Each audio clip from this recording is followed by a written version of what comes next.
चले जाएं वन को तो बड़ा संतोष होगा, बड़ा अच्छा होगा। तो भल जतन करब सुविचारी, मोरे सोच भरत कर भारी। गूढ़ स्नेह भरत मन माही, रहे नीक मोहि लागत नाही। तो भली बात खूब विचार कर ऐसा यत्न करे। मुझे भरत का अत्यधिक सोच है, भरत के मन में गूढ़ प्रेम है। उनके घर रहने में मुझे भलाई नहीं जान पड़ती, या डर लगता है कि उनके प्राणों को कोई भय न हो जाए। लखि स्वभाव सुनि सरल सुबानी, सब भई मगन करुण रस रानी। नभ प्रसून झरि धन्य धन्य धुनि, शिथिल स्नेह। सीता जी के स्वभाव देखकर और उनकी सरल और उत्तम वाणी को सुनकर सब रानियां करुण रस में निमग्न हो गई। आकाश से पुष्प वर्षा की झड़ी लग गई और धन्य धन की ध्वनि होने लगी। सिद्ध योगी और मुनि स्नेह से शिथिल हो गए। सबर निवास बिथकी लखी रहऊ, तब धर धीर सुमित्रा कहऊ। देवी दंड जुग जामिनी बीती, राम मात सुनि उठी सप्रीति। मंगल भवन अमंगल हारी, द्रवौ सो दशरथ अजिर बिहारी। मंगल भवन अमंगल हारी, द्रवौ सो दशरथ अजिर बिहारी।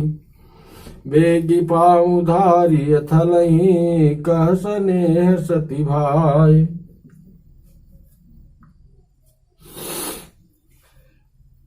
हमरे तो अब ईस गति, के मिथिलेश सहाय।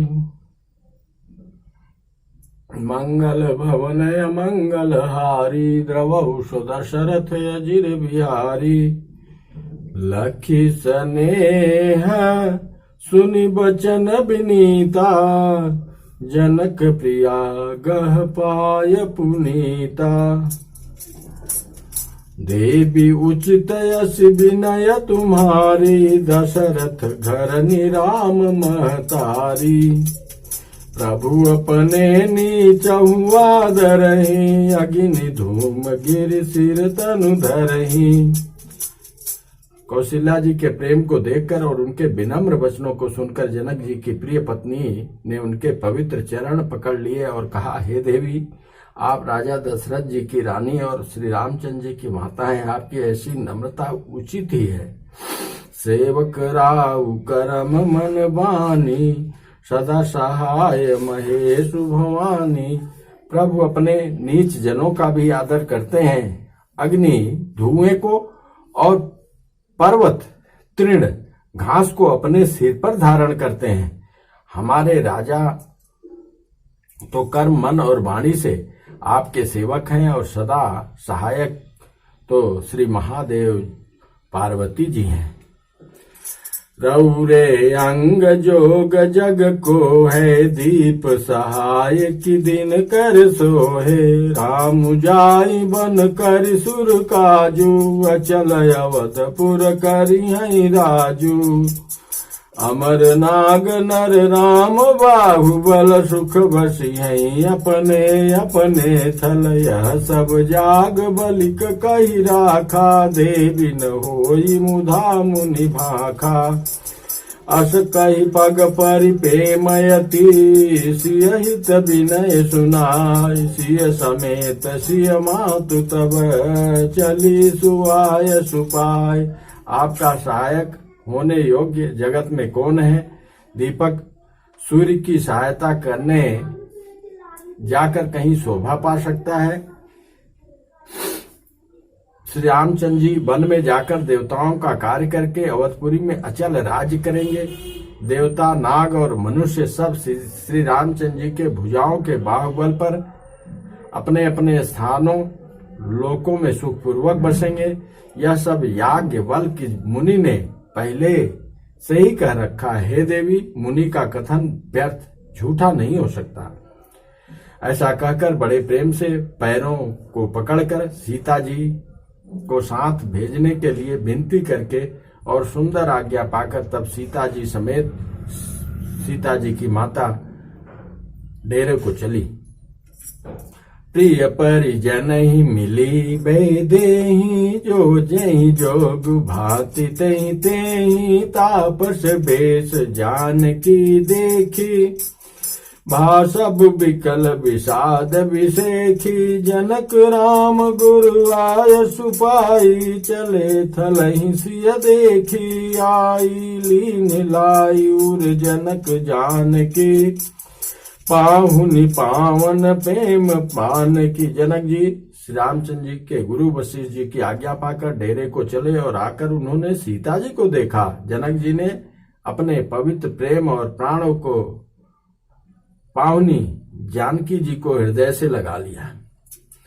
उरऊ मगेऊ अम्बुधि अनुरागु, भयऊ भूप मन मनहु पयागु, सिय स्नेह बटु बाढ़त जोहा, तापर राम प्रेम शिशु सोहा, चिरजीवी मुनि ज्ञान विकल जन, बूढ़त लयो बाल अवलंबन, मोह मगन मति नहीं विदेह की, महिमा सिय रघुवर स्नेह की, सिय पितु मातु स्नेह वश, विकल न सकी समार, धरनि सुता धीरज धरऊ, समो सुधरम विचारे। प्रभु अत्यंत प्रेमी जनक जी सीता जी को गले से लगाया। पिता माता के प्रेम के मारे सीता जी ऐसी विकल हो गई कि अपने को संभाल न सकी, परंतु परम धैर्यवती पृथ्वी की कन्या सीता जी ने समय और सुंदर धर्म का विचार कर धैर्य धारण किया। हाँ, तापस बेस जान जनक सिय देखी, तापस बेस जनक सिय देखी, भयऊ प्रेम परितोष विषेखी, पुत्री पवित्र किए कुल दो, सुजस धवल जग कह सब को, सीता जीति सुरसरी कीरति सर तोरी, गवन की विधियांड करोरी, गंगा यवन थल तीन बड़े रे, यही किए साधु समाज घनेरे। सीता जी को तपस्विनी वेश में देखकर जनक जी को विशेष प्रेम और संतोष हुआ। उन्होंने कहा, हे बेटी, तूने दोनों कुल पवित्र कर दिए, मेरे निर्मल यश से सारा जगत उज्जवल हो रहा है, तेरा ऐसा यश फैल रहा है, ऐसा सबको ही कहते हैं।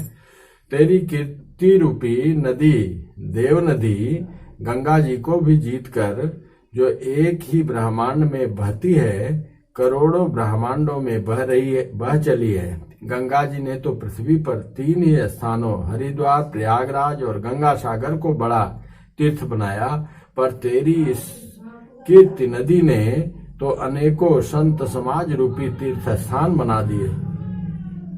पितु कह सत्य स्नेह सुबानी, सीय सकुच महु मनहु समानी, पुन पितु मातु लीने उरलाई, सिखयश आशीष हित दीन सुहाई, कहति न सिय सकुचति मन माही, यहाँ वसव रजनी भल नाही, लखी रुख रानी जनायउ राऊ, हृदय सराहत शील सुभाऊ, बार बार मिली भेंट सिया, विदा की निशन मान, कही समय सिर भरत गति, रानी सुबानी सयान, सुने भूपाल भरत व्यवहारू। सीता जी चली गई अपने प्रभु श्री रामचंद्र जी के पास, और अवसर पाकर सुनैना ने राजा जनक जी को माता कौशल्या की वह बातें सुनाई। सुनि भूपाल भरत व्यवहारू, सोन सुगंध सुधास सिसारू, मुँह दे सजल नयन पुल के तन, सुजसु सराहन लगे मुदित मन, सावधान सुन सुमुखि सुलोचनि भरत कथा भव बंध विमोचनि धर्म राजने ब्रह्म विचारु यहाँ जथा मति मोर प्रचारु सो मति मोरि भरत महिमाहि कहे काह छलि छुअति न छाही विधि गणपति पति शिव सारद कवि को विद बुध भेद बुद्धि विशारद भरत चरित कीरति कर तूति धर्मशील गुण विमल विभूति समुझत सुनत सुखद सब काहू सुच सुर सरी रुचि निधर सुधाहु निरवधि गुण निरुपम पुरुष भरत भरत समझानि कहिए सुमेरु किसेर सम कवि कुल मति सकुजान। राजा जनक कहते हैं कि हे रानी, भरत ही हैं, विधि ब्रह्मा जी, गणेश जी, वह धर्म राजनीति और ब्रह्म ज्ञान में प्रवेश रखने वाले मेरी बुद्धि भरत जी की महिमा का वर्णन तो क्या करे, छल करके भी उनकी छाया तक को भी नहीं छू सकती। ब्रह्मा जी, गणेश जी, शेष जी, महादेव जी, सरस्वती जी, कवि, ज्ञानी और पंडित और बुद्धिमान सब किसी को भरत जी के चरित्र कीर्ति करनी, धर्मशील गुण और निर्मल ऐश्वर्य समझने में और सुनने में सुख देने वाले और पवित्रता में गंगा जी का तथा स्वाद मधुरता में अमृत का भी तिरस्कार करने वाले हैं। तो भरत जी असीम गुण संपन्न और उपमा रहित पुरुष हैं। भरत जी के समान बस भरत जी हैं ऐसा जानो। सुमेर पर्वत को क्या शेर के बराबर कर सकते हैं? इसलिए उन्हें किसी पुरुष के साथ उपमा देने में कभी समाज की बुद्धि भी सपचा गई। अगम सबहि बरनत बर बरनी जिमि जलहीन मीन गमुधरनी भरत अमित मही हाँ भरत अमित महिमा सुनु रानी जानहि राम न सकहि बखानी बरनि प्रेम भरत अनुभाऊ तिय जिय की रुचि लखी कहराऊ बहुराही लखन भरतु बन जाही सब कर भल सबके मन माही देवी परंतु भरत रघुबर की प्रीति प्रतीति जाई नहीं तर की भरतु अवधि स्नेह समता की यद्यपि राम सीम समता की परमारथ स्वारथ सुख सारे भरत न सपने हूँ मन हूँ निहारे साधन सिद्धि राम पगने हूँ मोहि लखी परत भरत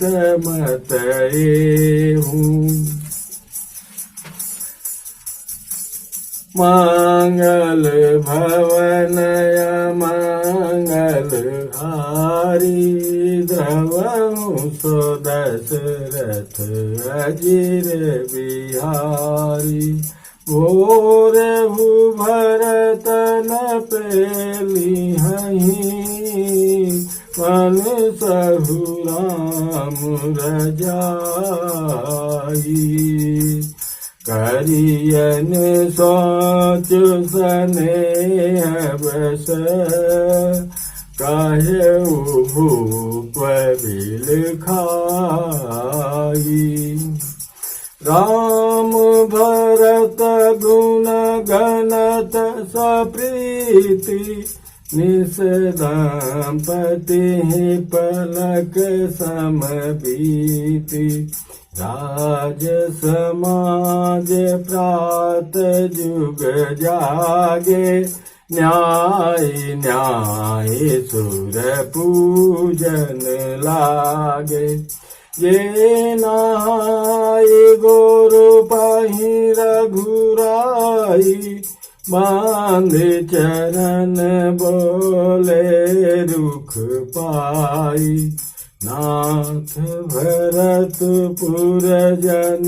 महतारी तो कभी कल वनवास दुखारी सहित समाज राउ मिथिलेषु बहुत दिवस भय सहत कलेषु उचित होई सोई कीजियना था हित सब ही कर रे हाथा अस कही अति सकुचे रघुराऊ मुनि पुल के लखी सिलु सुभाऊ तुम बिनु राम सकल सुख साजा नरक सरिस तुहु राज समाजा मंगल भवन मंगल हारी द्रवहु सो दशरथ अजिर बिहारी प्राण प्राण के जीव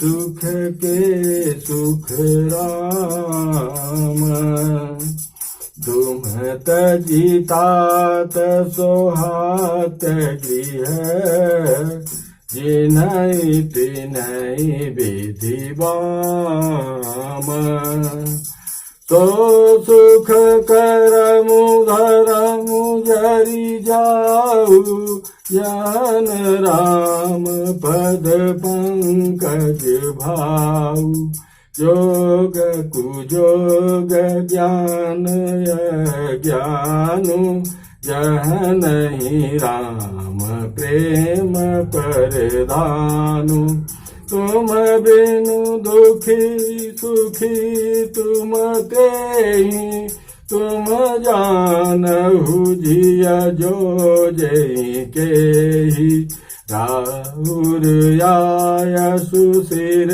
सबहि के विदित कृपालहि गति सबनी के आपु आश्रमहि धारिय पाऊं भयउ स्नेह शिथिल मुनि राउ करि प्रणाम तब राम सिधाए जिस धरि धीर जनक पहि आए राम बचन गुरु निपहि सुनाए शील स्नेह सुभाय सुहाय महाराज अब कीजिय सोई सब कर धर्म सहित हित होई मंगल भवन अमंगल हारी रवौ सो दशरथ अजिर बिहारी ज्ञान निधान सुजान सुचि धर्म धीर नरपाल को तुम बिनु असमंजस समन को समरथ यही काल। राजा ने बिलक कर प्रेम से गदगद होकर कहा, भरत जी भूल कर भी श्री रामचंद्र जी के आज्ञा का मन से भी नहीं टालेंगे, अतः स्नेह के वश होकर चिंता नहीं करनी चाहिए। श्री राम जी और भरत जी के गुणों की प्रेम पूर्वक गणना करते करते पति पत्नी को रात पलक के समान बीत गई। प्रातः काल दोनों राज समाज जागे और नहा नहा कर देवताओं की पूजा करने लगे।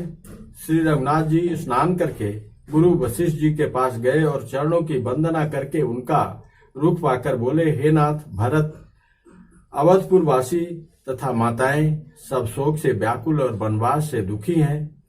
मिथिलापति राजा जनक को भी समाज सहित क्लेश सहते बहुत दिन हो गए, इसलिए हे नाथ, जो उचित हो वह कीजिए, आप ही के हाथ सभी का हित है। ऐसा कहकर श्री रघुनाथ जी अत्यंत ही सकुचा गए। उनका शील स्वभाव देखकर प्रेम और आनंद से मुनि वशिष्ठ जी पुलकित हो गए।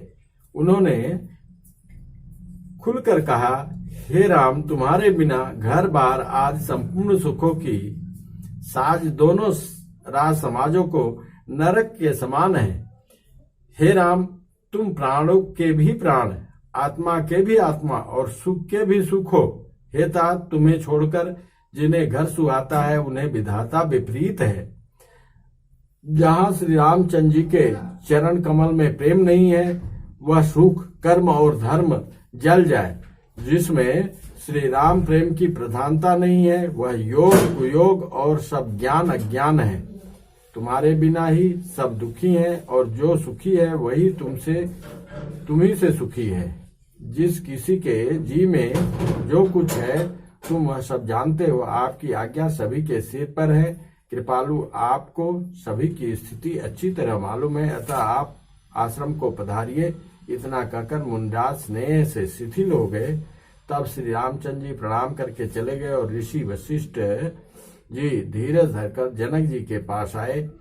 गुरु जी ने श्री रामचंद्र जी के शील और स्नेह से युक्त स्वभाव से ही सुंदर वचन राजा जनक जी को सुनाए और कहा, हे महाराज, अब वही कीजिए जिसमें सबका धर्म सहित हित हो। जय श्री राम। मंगल भवन